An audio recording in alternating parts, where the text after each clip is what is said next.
In November 2022, IRCC will implement a new occupation intake system. The question is, what are the changes that they will implement and what do these changes mean to you? And in this video, let's tackle them one by one in detail so that we all understand it. Hello everyone, this is Ricey and welcome to this channel, Quest Canada.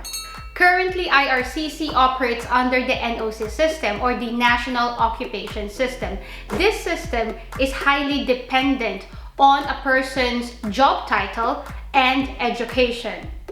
The new system that will be implemented in November is called the tier system or training, education, experience, and responsibility system. This system has got 6 categories which will run from 0 to 5. If we look here, for example, on Tier 1, it says that upon completion of a university degree, either a bachelor's degree, a doctorate's degree, or even a master's degree, or completion or having a certain years of experience on certain occupation or certain profession in accordance with tier category 2. And the beautiful word that you will notice here is the word or.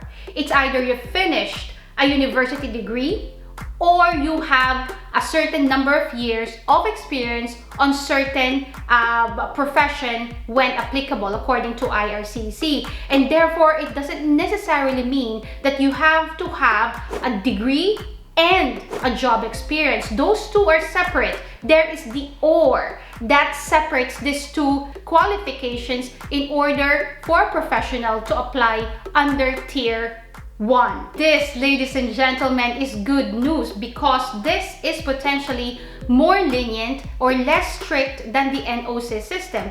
Remember, with the NOC system, it is absolutely strict that they implement your title should say a certain name. For example, in my case, my title from my job had to say corporate sales manager, whereas in fact, I was not a corporate sales manager, I was a branch manager.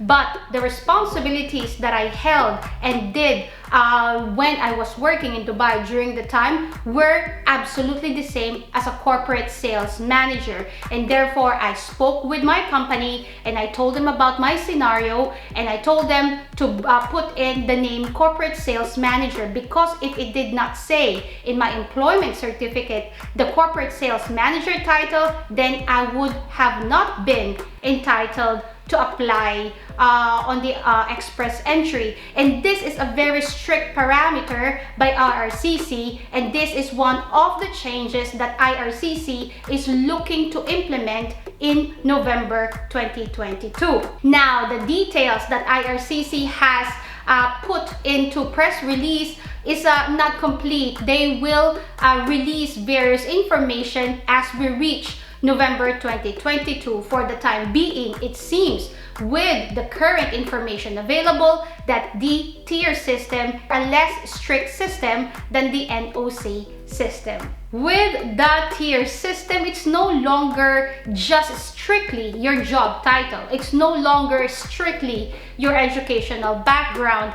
With the tier system, it changes the whole play field wherein the job title does not necessarily mean so much, but the skills or the responsibilities and job that you do on a daily basis in your profession are more important than the actual title of the job. And to further dive deep into this, let's look at Tier 2. Tier 2 says completion of a post-secondary education program of 2 to 3 years of community college, or completion of apprenticeship training program, or occupations with supervisory or significant safety police, several years of experience in specific occupation from tier category 3. So if we analyze that, tier 2 essentially says that it's either you completed a post-secondary education or you have got a certain number of experience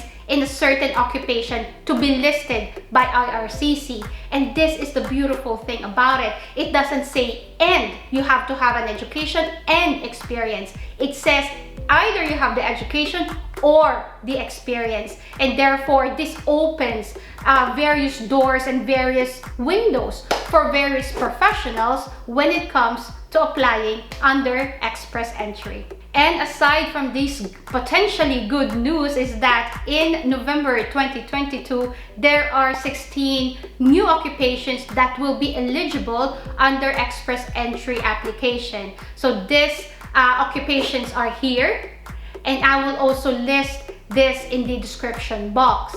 So to all nurses out there, payroll admins, teachers, repair and installation personnel, bus drivers, truck drivers, and all operators of any kind of transportation, heavy equipment operators, even pest control and fumigators, dental assistants, all of you guys can apply now in November 2022 under express entry on IRCC. So if you do have the experience or the education in one of these eligible occupations, I certainly recommend that you guys be ready with your documents and your finances if you do plan to live or move to Canada, because living in Canada is not certainly cheap. It is quite expensive, but the standard of living is high.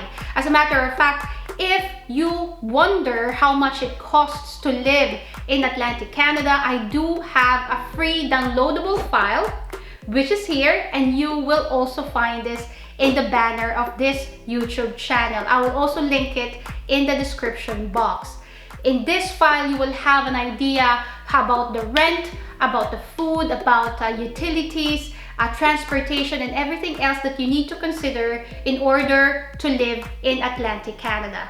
Again, the information released by IRCC is not yet complete. They will release information as and when they become available. So tune in to this channel as we will cover each and every update as they are released in the media. Now guys, if you plan to move and live in Atlantic Canada as an international student, do let me know in the comments below or email me on this email address at questcanada@yahoo.com, and I'm certainly happy to connect with you.